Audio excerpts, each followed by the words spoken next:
let's talk about it.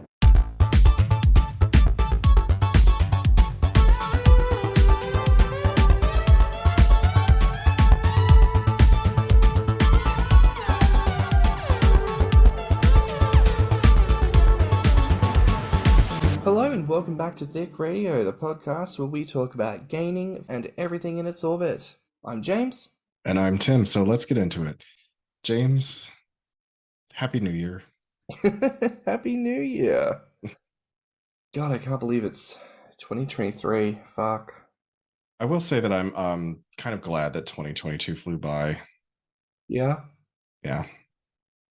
I don't necessarily think that it was the greatest of years, but you know, it was a year, things happened. And you've survived. And I've survived, as has, you know, many people. So many people, but not everyone. And you know, I really got into Rings of Power, the Lord of the Rings TV show on Amazon Prime this year. And there was a scene that I think, obviously it was meant to be like an emotional moment, but it had me sobbing. And it's where the Harfoots, because for listeners, this is pre-Hobbit, pre-Lord of the Rings. It's like 1,000, 2,000 years before, however time is meant to work. it's the Silmarillion, right? Yeah. So it's like a good couple thousand years before the events of the world in which we're all familiar. But anyways, back during this period, hobbits as a species are migratory. So you come across these Harfoots, which are a breed of hobbit who travel by foot. They'll make camp for a season in different places, and then they'll walk a trail to get to the next place. And it's a very particular thing in Harfoot culture about whether you're at the front or the back and all this stuff. And as is inevitable, people will fall behind. Some of those people may even lose their lives. And during the time of highest celebration, when they're in that next place of rest, they have a night of remembrance. And so from the big book, they will open and they will speak about the people and what happened. And they will chant in chorus, "We will wait for them." But it's a moment of remembrance. And I don't know, that's the kind of place I find myself in emotionally at this point, because it's been a long year, but it's been a long pandemic. You know, I feel like my life as it was from the beginning of 2020 is so vastly different to where I'm at now at the end of 2022. I've done so many different things, and so many things have changed, and I've lost people who are no longer here, and that's like it's something.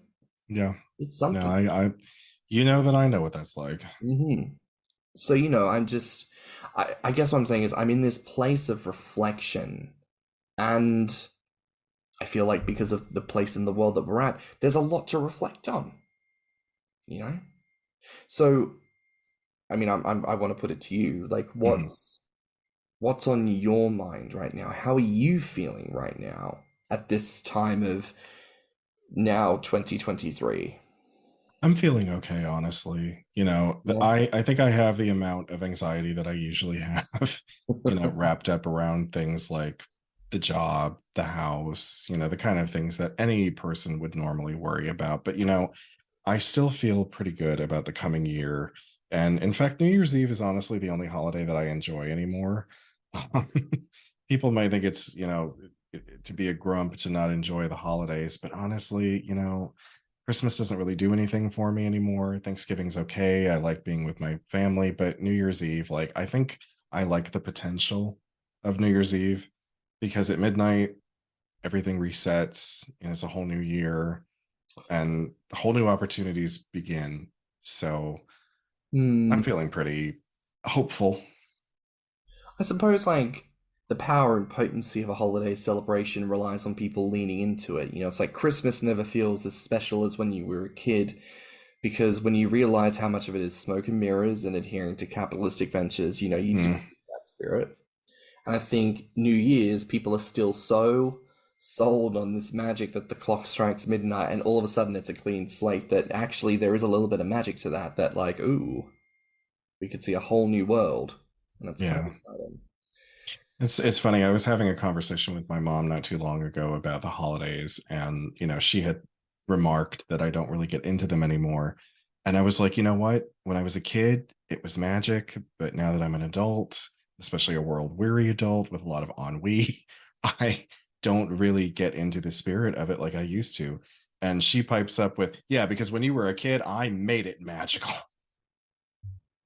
And she did. She went through, like, my parents went through so much trouble for holidays, especially things like Christmas and Easter. Like, they just went through so much trouble. Like, I would wake up in the morning with my stocking already like stuffed and on my pillow, not because we never seemed to have a house with a chimney. So like it was never like hung on the chimney. I'd roll over and it would be in bed. And everything that we asked for, I think we always got, and it was just when you're that young, and especially like a kid like a Disney kid, because I'm such a Disney kid, and growing up in the Disney Renaissance era, like all of the Christmas specials that would come on the Disney Channel, I would look forward to that every year. And I don't know, somewhere around 26, it just sort of fizzled out. And I don't have children. I don't know if I ever will. Maybe if I had children, it would be a completely different feeling.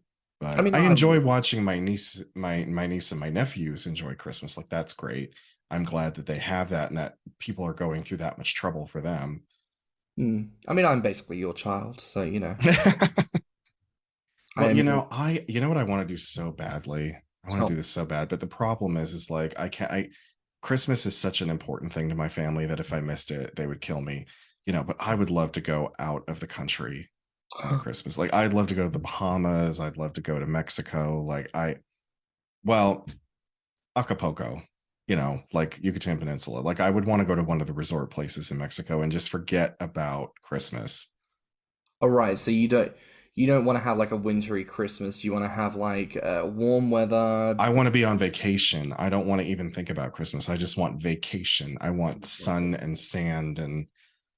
Well, I think it's entirely your choice. I mean, listen, I'll say living out of the country makes shit a lot easier. They can't whinge about you not being there for Christmas because you're not there for anything. So, that's trick number one.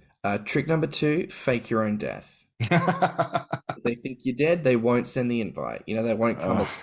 Mom would never forgive me if I wasn't, but she has a hard enough time with the fact that, I'm as old as I am and I have the job that I have. And like, I'm working this Christmas because I usually work Christmas. And like, I don't get off until 3 p.m., but she holds everything until I get there. And it's like, you don't have to, I love you so much, but you don't have to do that. Like, I am a grown man now. Like, I remember, you know what? I got an Easter basket until I was 22. What is an Finally, at 22, I was like, don't you think I'm a little old for this? What is an Easter basket? Oh, is that not a tradition over there? Well, I mean, it might. I'm assuming it's a basket of chocolate eggs. Yeah, it's like a basket of chocolate and candy Okay. and shit like that. It's like little stupid toys and whatnot, I mean, all wrapped up in cellophane, and then they hide it. kind of. So it's like I know about things like Easter egg hunts. So it's like if you were a part of a church or if you were a part of a community group or whatever else, it's like you're the kids. The parents would get together and they'd hide the eggs like in this park in the bushes. Yeah. They'd always get like double wrapped chocolate eggs and bury them in the sand pits. You'd have to go digging for them and all that other kind of bunk. And there's always like, a couple of the dads dressed up as an Easter bunny hopping around and throwing out eggs or filling up the baskets of the bay, like that kind of thing. And that's fun. But I don't think Easter was ever a time where it was like specific gifting. For me and my family, that was always Christmas. And the myth of Santa did not last long. I think I was 4 when my sister told me that Santa wasn't real. And I asked my mum about it. She said, of course he's not real. Who buys you all your presents? Mum does, because mum loves you. That's why you'll say thank you, mother. I knew by 8 that he wasn't real, but I had 2 younger sisters, so of course I kept my mouth shut. I love the fantasy of, and I think this is again part of that meme. Like, I'm the shape now where I feel like I'm becoming a bit of a Santa bod. And so I love the notion of I don't know. Like one day in the future, I'll be in one of those communities where people look at me as like the jolly fat guy all year round. And so when the local pageant comes and they say, we need someone to dress up as Santa, they go, well, obviously James will do it. Look at him. He's practically Santa already. But on the red coat and a beard and a hat, and people go, my God, perfect fit. And I say, ho, ho, ho, of course it is. And all the kids tell me what they want, and I've got all the presents, because the parents told me they know what their kids want, so I've got it packed around the side, and the kid goes, oh, I always wanted this, and I'll be like, well, you know what? I have that exact thing for you right here, and look, it's got your name on it. And I just think that would be so magical just to see their little faces go, like, the magic is real, and just like, I think that would be so much fun to take part in, you know? You know, the one thing that I do like around this time of year now, and you might like it. So like, does the idea of a really like campy supernatural romp like sound fun to you? Like it's supernatural and it's kind of like it's horror, but it's very, very campy. It's called Poltergeist, and it's by Laura Resnick, and it's about a department store being haunted by midwinter night demons and like taking over the toys. And it's the main character is a woman named Esther Diamond who plays an elf at this department store, but she's Jewish, so she's the Hanukkah elf. And she didn't clear it with anybody in HR before she decided to dress up like this. So like people keep stopping her and they're like, what are you all about? And she's like, I'm dreidel. I teach children words like shalom and nope, that's it, just shalom. And Oh gosh. it's really funny. Like they have, because this department store is so huge, they have multiple Santas that they hire. But because it's set in, postmodern world, like they have sexy Santa, he's like the muscly Santa. Then they've got diversity Santa, he's the black Santa. They've got drag queen Santa. And drag queen Santa is played by a character named Saturated Fats. I fucking Oh love that my character. God. Hang on now. Is this a video game, a movie? It's an audiobook. It's produced by Graphic Audio, and so but it reads like a comedy. Like it's told from Esther's perspective, but like all of the characters, they're all zany and wacky, but like just the idea of poltergeists taking over a department store at Christmas. I listen to this every year now. I like that, but I also like Christmas tradition, so I don't see any problem adding that to my Christmas playlist. I love a good Christmas film. I love a Christmas rom-com. I love things that give me the excuse, like yes, it's gaining, so I'm sat down and I'm having like hot chocolate, chocolate pretzels, treats, all sorts of things, just I love that not too long ago we had a conversation about movies that we both like, or movies that we like individually, right? Because I love horror movies, you do not. You love those stupid fucking Hallmark Christmas movies, and I cannot stand them. And you said, of course, that makes sense. Like, you love horror. What's the exact opposite of that? Schlocky Christmas movies. Of course you would hate them. we would be the perfect, and it's like that's the thing. Halloween is your domain, Christmas is my domain, and we shake hands in the middle at what? Thanksgiving for a feast, which makes perfect sense. That's the perfect time to hand over the keys. Like, right, it's your shift now. Good luck. They're hyped up on Halloween candy. You're welcome. They're going to have a sugar crash in about 5 minutes. You got to get the energy levels back up with hot cocoa and marshmallows. Because Matt loves those movies too. And I remember I sat down to watch like The Christmas Ghost with him or something like that, about a ghost that haunted an English manor, and he only appeared every year around Christmas. And of course, the very bland protagonist falls in love with the ghost. And for somebody who supposedly died in the early 1800s, he looks remarkably like a 2020 hipster. So I mean, I was it's like, incredible the amount of scene work that go. Well, I mean, I suppose a ghost has nothing better to do other than like study up. what on the current trends? What's the latest? What's the hit? So how does a ghost change their clothing? I mean, can they just appear any way that they want to? Do you even believe in ghosts? I believe in everything. Uh-huh. Not in like a tinfoil hat kind of a way. More in the whole like, I think anything's possible. And if I see it and someone shows me the evidence, I'll be like, okay, great. See, even though I'm in a STEM job, I'm still superstitious. I am. Like, I still like I kind of believe in fate. I kind of believe in destiny. I mean, not to the extent that every single thing you're ever going to do in life is plotted out in excruciating detail, but like I feel like sometimes the major beats of your life are guided by the hand of destiny in a way. Like I don't think becoming friends with you was happenstance. No, this is destiny. You Yeah. and me. This is a major. This is not even the start of a new chapter. This is the start of the next book, in my opinion, in the series that is both of our lives. I will say the most superstitious people are the people who work in retail and the people who are thespians. Because theatre people are just like, no, you can't say the name of the Scottish play on the stage. Murder will happen. There will be death. There's also things about like, things you can and cannot do or say in certain places. And then anyone who The works, ghost light that they leave on in the theater on the stage, like but it's also things like, and I will also include nursing in this because I think anyone who has to work with the elderly sees that like the full moon actually does do shit to oh people. yeah, absolutely. They really like I understand why a primitive man believed that the moon would help hold sway over emotions. And there is something to be said sometimes about some of the things that I've witnessed in the elderly, especially if they are approaching their finality. Like most people write it off as they're just being crazy and they're hallucinating, but like you don't know what they're seeing. So So I want to ask you, what do you think has been your greatest success this year? this product, the fact that we are still doing this, that we didn't get bored, that we didn't abandon it, that we didn't just say, hey, this is too much work or whatever, like we just kept going with it. And it's probably been the most stable job that I've had ever, because not only do I enjoy doing it, but I'm keeping up with it. So that's my biggest success. I I'd say the same, honestly. Obviously, you and I both had moments this year which made us take time away for ourselves, where we had to kind of focus and be a little bit selfish with our time. But I actually distinctly remember, there was days where I thought to myself, it's not time to come back to the podcast yet. It's not time to come back to the podcast yet. And obviously, you and I were touching base with each other, loving on each other, giving some love and support.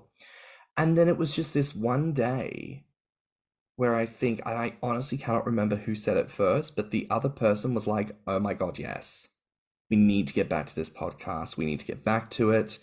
This brings us so much joy. We've both been getting messages, and it's just going to put a bit of love and a bit of light into our lives again. And it has. Yes. And it's felt like the most incredible decision to come back to this. I feel so incredible to be doing this with you. Like, I think you're absolutely right. This is the greatest success of my 2022. Though to ask a bit of a different challenge here, what would Mhm. you say has been your biggest lesson of 2022?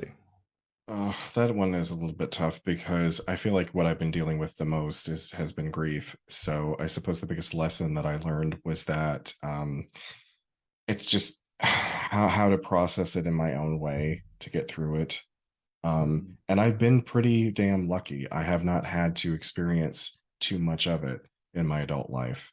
You know, my grandmother lived to be an advanced age. My great grandmother lived to be an advanced age. My grandfather, when he passed away, he was advanced. So I haven't had a ton of people in my life that are important to me pass away. And then when Jamie died, it was like this was literally the closest person to me to have died. And yeah, so that was a challenge. And I don't know, I hesitate to say that this is a lesson that I learned. It's more like reinforcing something in me that I always knew was there. Was more like when he got sick and he was in the hospital and he needed someone to make those decisions for him, I didn't hesitate. Right. And I even had my own mother. I love my mom. So when Jamie was really, really sick and it was looking like it was headed towards the end, she was talking to me, asking me how I was doing, how I was handling things. And she said to me, she goes, I know you don't identify as a Christian, but what you're doing is one of the most Christian things you can do. And I'm like, well, because it just felt like it was the right thing to do. So not necessarily a lesson, just reinforcing that I knew that that was in me. And I'm glad that I proved myself right. Yeah, I think I definitely see that for you. Like, obviously being with you through a lot of that, loving and supporting you, and knowing that you really were, like, not, again, not to use a lot of like Christian illiteracy here, but like being tested almost with the way in which it came about, with the way in which you found out about it, and Yeah. then had to kind of make your life about what was left of his life. Because to clarify for the listeners, the only reason I found out about it was because I got a phone call from the hospital. Yeah, this man has turned up in a very sorry state, and apparently you are his next of kin. Yeah, that was the only way. And it was because I had dragged my feet so long on filing paperwork, which in hindsight was probably exactly, again, when I say that sometimes I believe in fate, sometimes I think the reason why I dragged my feet was because this was coming and they were going to have someone to contact. Mm, And if I had been divorced from him, they may not have had my contact information. God only knows. I suppose my lesson for 2022 is kind of similar in the sense that it's not like a new lesson, but it's a reminder, and it's just self-protection, and it's like self-actualization. It's protecting my energy and my time and my everything, really. You know, I found myself in several jobs this year that very quick to try to put you through the ringer if you don't assert yourself and say, no, I don't want to do that. While my love and my joy and my kindness and my desire to give is infinite, the fucks that I give are absolutely finite. And if anything, the lesson has had to be that those fucks have like taken a dip. So we're operating on a couple of less fucks that I can hand out. So I have to be mindful about who I give my fucks to. You, of course, are one of them. You get many of my fucks. All the time. You get the fucks. They are given freely to you. Yeah, your fuck field is bountiful when it comes to me. Is bountiful, absolutely. For Tim, there is no limit. The cup runneth over. Um, would you have done anything differently this year? I mean, part of me wants to say, yeah, I would have well, no. No, I can't say yes in good conscience because no. Like I said, as a sometimes believer in fate, everything that happened to me this year must have happened for a reason. Yeah. You know, so to change any of it might have changed the outcome and where I'm sitting emotionally. And something else that I noticed after he passed away, I just don't concern myself with any of the petty stupid shit anymore. Like one of my friends, because I was having a very open, earnest conversation with him, he asked me like, what changed? Like, you've never been this open before. And I'm like, he died and it changed everything. Mm. And I'm not concerned with the petty bullshit like I was before. Like, I don't fucking care what happened 6 years ago. I don't care about that time you offended me, at when we were out at a nightclub. I don't care about the time that you acted like an asshole when you were drunk. Like, it just doesn't fucking matter anymore. And I feel like the older you get, the more you may need people around you that remember you when you were young, to remember how far you've come as well. I know that when I was 19, I did not know what I wanted in life. I didn't even know that I was a gainer yet. I had no concept of what I wanted for my life. I was less than a year out of Bible college. So I was on a real fast track catch up from where I had been. So I know that I was no fucking walk in the park either. And if I can acknowledge that I was like that, and that I have grown and improved as a human being, why would I deny him the same right? It doesn't mean I'm going to go out of my way to find out, because I don't care to find out. But when those memories come knocking at my door, when memories of remember what they did to you, remember how much it hurt, I love myself enough to say I don't have to suffer by that trauma anymore. Yeah. So I see you, I hear what you say, but please know that he is probably a very different person now. And even if he's not, I live a different life now. Yeah. And I will not allow that to happen again. So therefore, memory of horror, you can rest. Go back to the annals of history where you come from. Slip back into the box. Stay there. You have a place there with the trauma that occurred when that occurred. But the person who holds that trauma says no more. And I think we all need to do that, because I don't know, I feel like people, I sometimes feel like when you hear people talk about their ex and how they were shit, sometimes it almost feels like, oh no, you're holding on to that on purpose because you want to have a little gristle to chew on. I certainly was. I can cop to that. Yeah, I was holding on to a lot of shit because I was like, well, you know what? He was a dickhead and he deserves everything that he gets and yada yada. All changed when I saw him as vulnerable as he was. So yeah, it's a bit of a heads up from me and Tim for your Christmas, New Year's this year, people. If you've got trauma that you're holding on to, let it go. Just let it go. Just let it go. It It's only doesn't, gonna it turns into a poison. It yeah, festers. it does not mean that you are giving up defending yourself for where you deserve to be stood up for, but it means that you're loving on yourself enough to remove this painful thing from you so that you can heal and Yeah. grieve. We're not saying conform for the sake of just, people having an easier time being around you or anything like that. We're just saying, oh, Like, there are certain situations in life, like this guy, again, I'm not going to go search him out, but also there are traumas there that I've never gotten an apology for. I'll probably never get an apology from him so long as I live. And what do you do if you never get your apology? Do you still sit with that pain? No. Choose to give it up and move on because you don't need their apology to justify your right to healing. You don't have to wait for them for that. You can have healing today.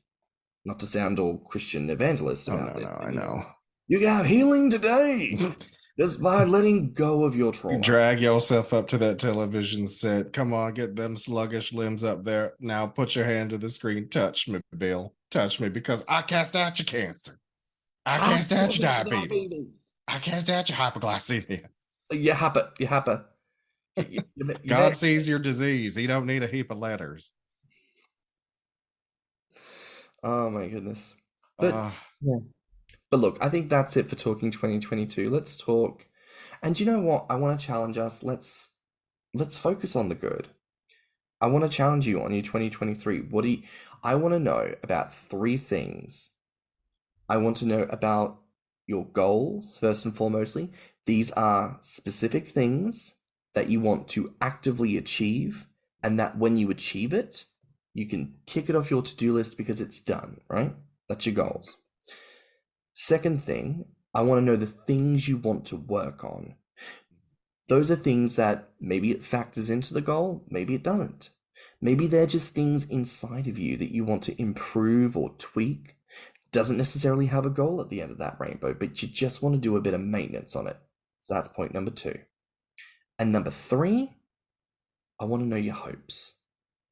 The things that are not set in stone, the things that are ambiguous. But you know what? With a little bit of luck and a little bit of good grace, those things may very well just come true. Tell me about those. so a goal that that I would like to work towards is it's a career goal. I'm not happy being a nurse anymore, and I'm really thinking of switching careers completely. So I want to look into the cost and the process of going to mortuary school. Okay. Yeah, which may sound morbid to some people, but um, it's not that I'm fascinated by it or anything. It's just that I've seen plenty of death, and it doesn't scare me. Right. And I have to admit that there's something pretty appealing about a job that is mostly quiet. So, Oh gosh, you can't sneak up on somebody in a mortuary. You never know who's got a buzzsaw. That's what they should have said to the pastor's son. He was buried next to my next to my grandpa. grandpa. Um, but yeah, that's something that I need to start working towards because I just don't see things improving in the world of nursing, and I don't want to continue in a job that's making me miserable. So that's my goal. Something that I really like to work on is I need to work on how badly I procrastinate. God, I'm such a procrastinator. I'm such a hermit crab. I stay in my home, my shell, and especially during the winter months where I just feel like I want to hibernate, so unmotivated.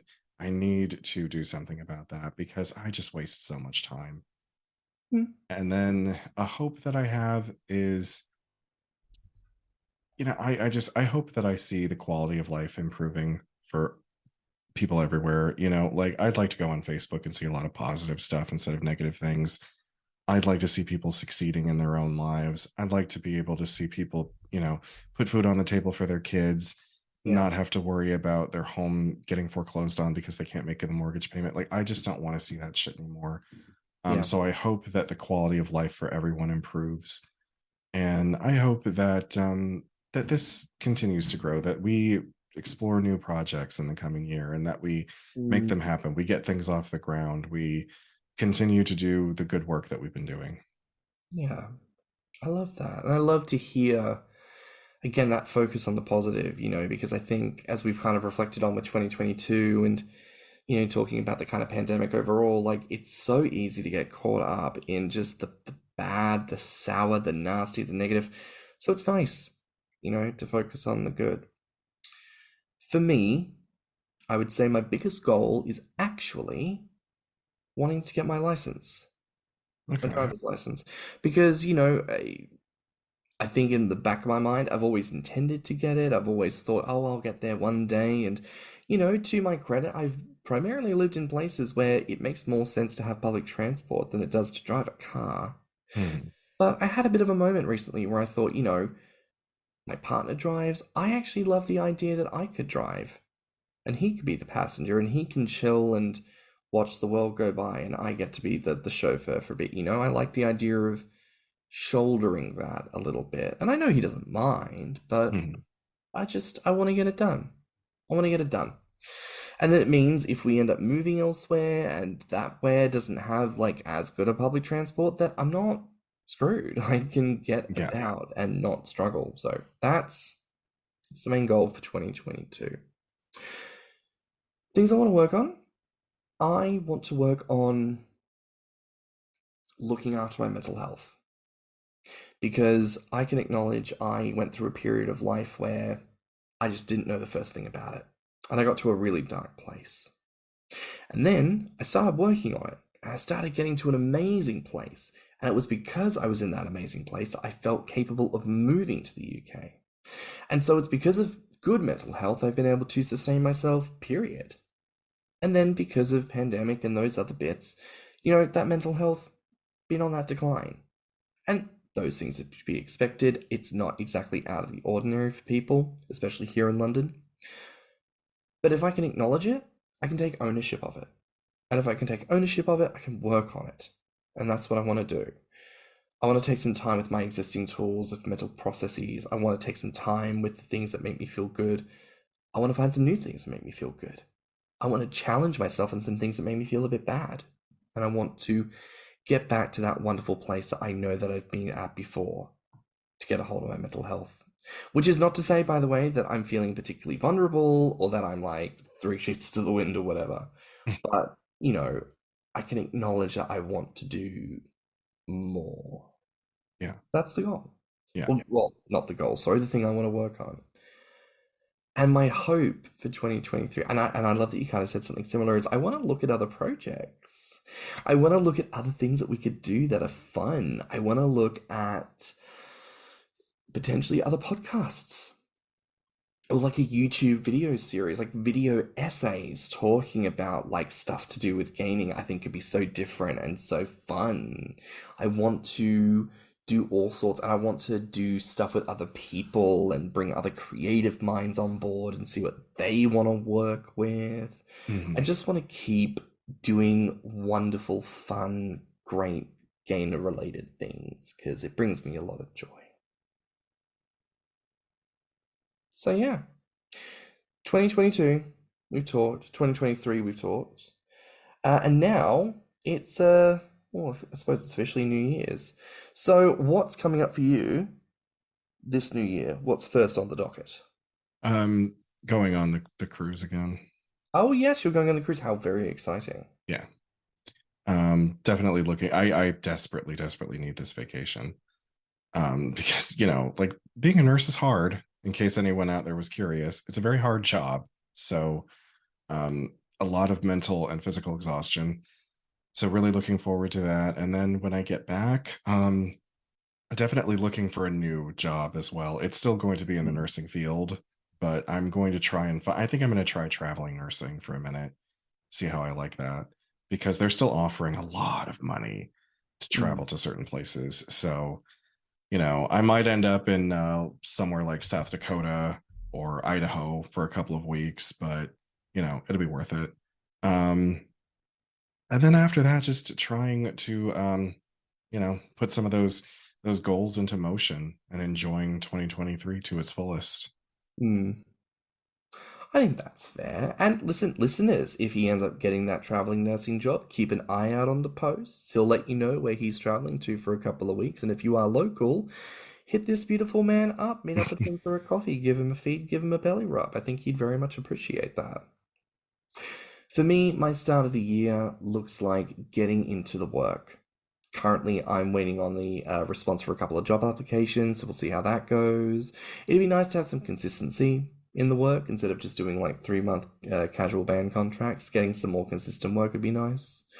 Looking into stuff that's online, stepping into perhaps things more, looking at things like voiceover, audiobook narration, stepping into that realm for a bit and accessing some more natural talent. And then starting on those projects with you, just getting into it for 2023 and really starting to pick up with all of that. Absolutely. Yeah. Do you feel like there's anything with 2022 or 2023 that we haven't discussed that we should discuss? Oh, well, I'm sure. But I mean, that stuff will come to us as the year progresses. There's going to be more topics to talk about, more in-depth conversations to be had. And I'm looking forward to all of that too. Oh, good. I'm looking forward to it too. And dear listeners, I hope you're looking forward to it too, because that's a wrap here on Thicc Radio. Please remember to like and subscribe, rate us 5 stars, and leave us a good review. If you liked this episode, the podcast, or just us in general, share it with your friends and encourage them to tune in. You can find me on Instagram and BeefyFrat at stannnum. And you can find me on Instagram, Twitter, YouTube, TikTok, and BeefyFrat at ThiccyMouse. You can also look us up on TikTok at Thicc Radio or at our website at www.podpage.com/Thicc Radio. If you want to submit a voice note, you can reach us at anchor.fm/Thicc Radio/message. And if you have any questions or ideas for episodes, you can reach us at thethiccradio@gmail.com. So until next time, bye, Fats. Bye, Fats. Let's talk about it.